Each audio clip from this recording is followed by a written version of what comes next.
Welcome to Samba Samba. Enjoy the video. Hello everyone. In this video, I will explain how to put up sliding closet doors. Installing these doors is a fantastic way to enhance your home's aesthetic and maximize space. It might seem like a big task, but with the right approach and a few common tools, you can definitely achieve a professional finish.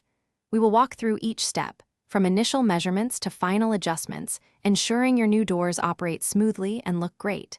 Let's get started. Before anything else, precise measurements are key to a successful installation.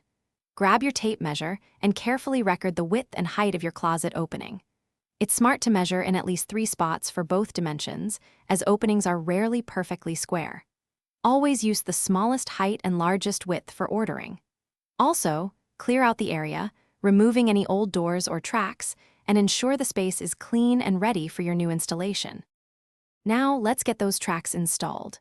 Begin by cutting your top and bottom tracks to the correct width using a hacksaw, if needed. Secure the top track firmly to the header, making sure it is perfectly level using your spirit level. Next, position the bottom track on the floor, ensuring it aligns directly beneath the top track. Finally, carefully lift each door, tilting it slightly, to hook the top rollers into the upper track, then gently lower the bottom into its guide. With your doors in place, it's time for the final touches. Use a screwdriver to adjust the rollers on the top or bottom of each door. This allows you to fine-tune their height and ensure they are perfectly plumb and level.